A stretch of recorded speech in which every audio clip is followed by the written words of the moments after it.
pagi ini kita sekarang berada di Madrasah Tsanawiyah Ma'arif NU 1 Brebes ya. Nah, ini dengan kepala sekolahnya saya bertemu, kita mau ajar ya.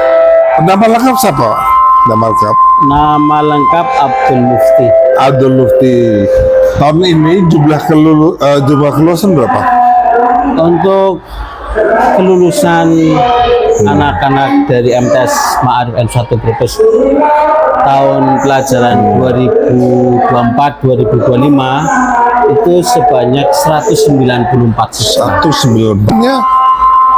Penerimaan untuk tahun pelajaran 2025-2026 ini mengalami penurunan. Oh, berapa Pak? Jadi berapa? Kita masuk Siswa masuk. pendaftar ke MTS itu sekitar 203. Ya. Tapi yang terdaftar ulang hanya 180. Oh ya, 180. Berarti kalau tahun lalu berapa? 200 lebih ya? Kalau tahun Penerimaannya. dulu kemarin atau tahun 2024 penerimaan itu banyak. Banyak. Artinya siswa yang masuk ke kita itu sampai 243. Oh, 23. Berarti kekurangannya Iya, malah sampai 60 ya penurunannya. Iya. 60 orang ya. Iya. 60 orang di dua kelas ya. Hampir. Dua kelas. Berarti penyebabnya apa, Pak? Kalau melihat dari faktor di SD atau MI, ini memang jumlah kelulusan untuk tahun ini mengalami penurunan. Oh iya, pantesan. Populasinya menurun. Ya. Di Brebes sendiri SMP negeri 31 itu mengalami 31 sekolah. Iya, mengalami penurunan semua jadi ya. hampir merata. Hampir merata ya. Oh, bukan tidak hanya dialami oleh SMP, bahkan MTS juga mengalami dampak. Ya, tapi kalau SMTS itu diajar apa, Pak?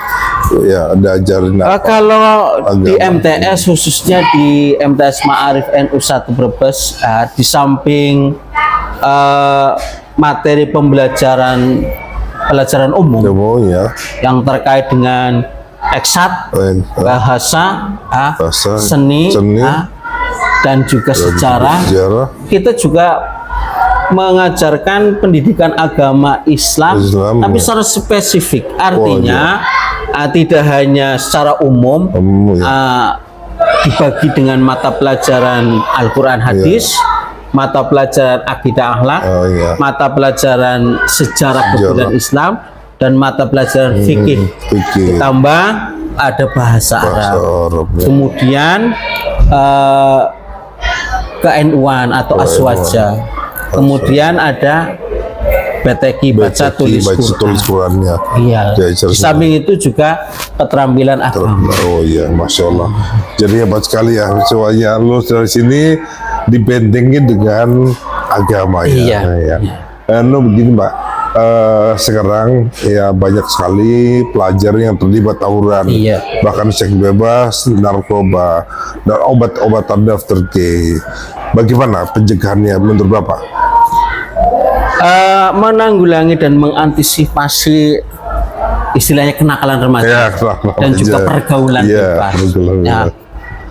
Memang kita tidak bisa melaksanakan atau melakukan perlindungan seperti itu secara mandiri dari sekolah. Iya, betul. Harus ada kerjasama dengan orang tua. Sebab kita di sekolah itu juga tidak 100% mengawasi kehidupan anak secara keseluruhan. Kita hanya di ruang lingkup pada jam sekolah. Pada jam sekolah dari jam 7 sampai setengah 2. Selepas itu kan kita tidak tahu, sebab anak kembali ke rumah masing-masing.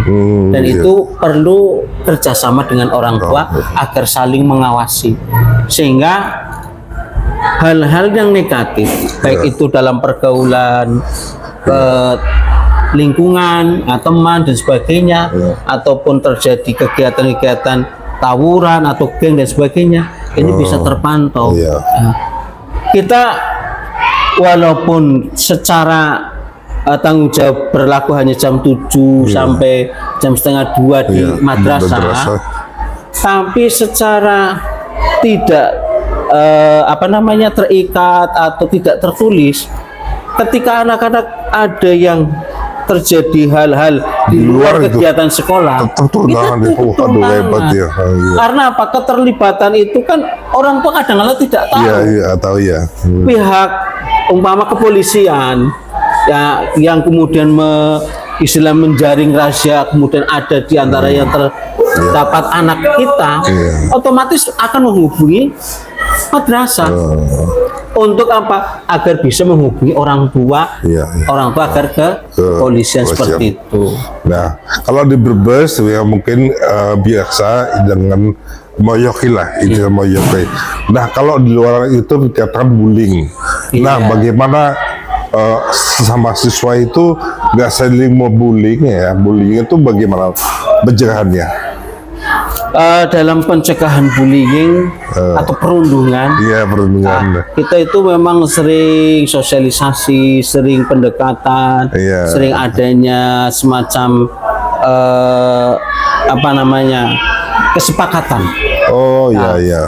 Jadi setiap kesempatan atau tahunnya saya mengadakan satu kesepakatan anti bullying. Anti bullying kesepakatan dengan. Artinya kesepakatan antara guru, kemudian karyawan, siswa, agar bisa mengikuti gerakan anti bullying. Anti bullying dengan membuat satu nota kesepakatan bersama. Artinya apa? Satu dengan yang lain, kita sebagai keluarga harus saling bisa menjaga baik sikap, perilaku, tutur kata atau tindakan apapun, sehingga tidak ada yang merasa satu ataupun yang lainnya itu